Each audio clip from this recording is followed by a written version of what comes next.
Okay, here's the thing. One of my favorite rom-coms of all time will forever have to be Crazy Stupid Love because I think it's one of the most magical things that's ever happened to society. Society changed on the day Crazy Stupid Love came out, and it's for multiple reasons. And one of them is being the storytelling through film alone, because the opening shot of this film is literally just feet under tables at a restaurant, and you can tell it's a fancy restaurant because it's all date feet. And it's really weird to be saying feet and talking about feet this much, but it's really, really important. You're seeing all of these different fancy shoes, and you're seeing people playing footsie, and you're seeing people who are like a woman crossing her ankles and then uncrossing her ankles, and all of this is just symbolism for the way that people are like acting, like a lot of first dates, a lot of romantic dates, a lot of really happy, joyful things coming.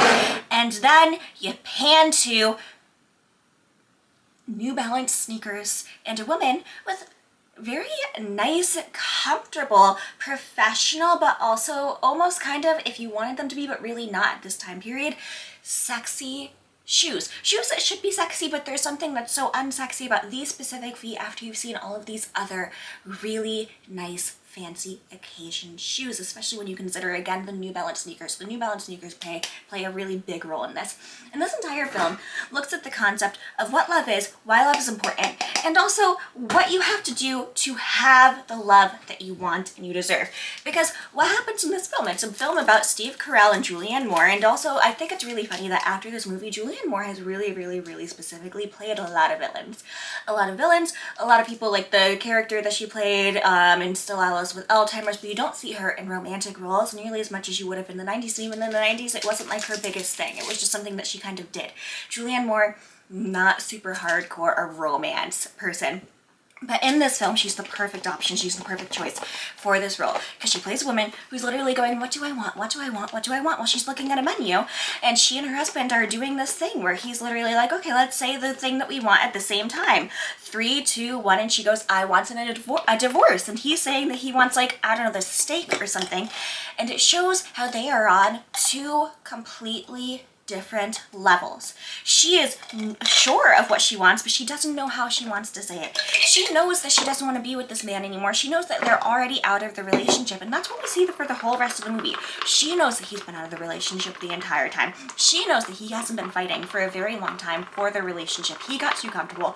She got too comfortable. But the issue with them both being too comfortable is that she couldn't be comfortable. She couldn't allow herself to be comfortable in this situation because it wasn't a comfortable situation. It wasn't a happy situation. He was just willing to not live in happiness or joy anymore.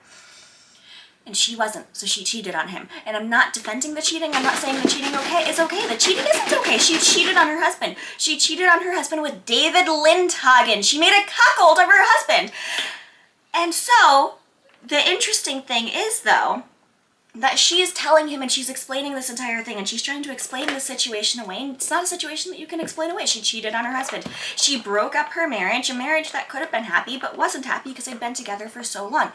And through the divorce process, through him moving out, through her trying to figure out what she wants, because even after she starts the divorce process, she still doesn't know what she wants, through Steve Carell's character being adopted by Ryan Gosling at his hottest, okay? The Notebook Ryan Gosling is not the hottest Ryan Gosling, okay?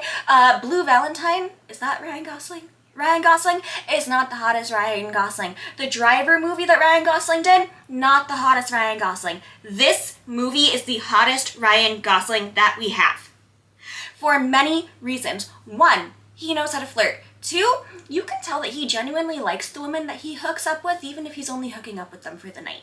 You can tell that he has a respect for the woman that he's hooking up with, even if he's only hooking up with them for the night. There's not this, like, disdain for women. There's not him saying, oh, we're getting one over on them. There's just him going, I know how to play the field. I know how to play the game. I'm not looking for a serious relationship, but there's not something unlikable about this man who's being literally a whore throughout 90% of the film. There's him adopting this older man, teaching him how to be a player, teaching him how to play the field, learning that Steve Carell's character has only ever slept with one woman, Julianne Moore, his wife, and teaching him how to kind of do the dirty deed. And do people, like, shame him for this, specifically Steve Carell's character? Yes. Is Steve Carell even shaming Ryan Gosling for what he's doing? Yes, as we see by the end of the film. But the thing is that this is the hottest Ryan Gosling that we have. And yes, it's because of the Dirty Dancing scene, and yes, it's because of the fuck! Seriously, dude, it's like you're photoshopped! And yes, it's because of the kiss with Emma Stone in the, like, rain, or not the rain. She's soaked in rain, he's completely dry, and she, like, lays one on him, and you could consider it assault, but it's very consensual.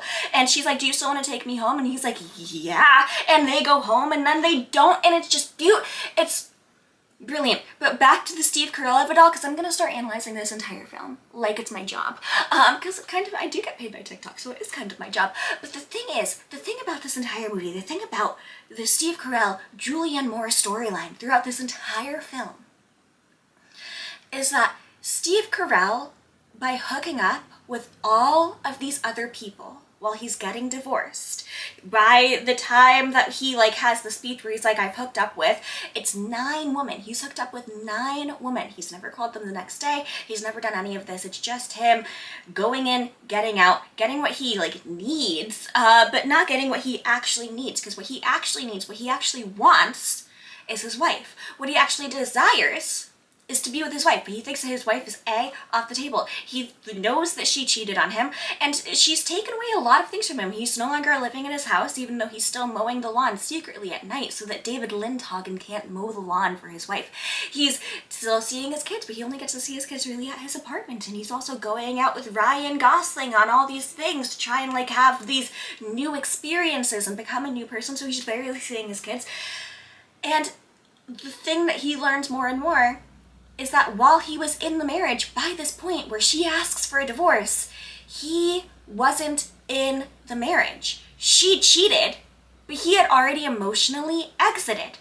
He was just there to be there because he thought he had to be there, and he wanted to learn how to want to be there again. And all the while, Julianne Moore's character, and here's where the really interesting thing comes in, is getting chased by Kevin Bacon, David Lindhagen. She's getting chased by him. He wants her. He wants to be with her. He knows that she's gotten divorced. He really likes her. And she slept with him.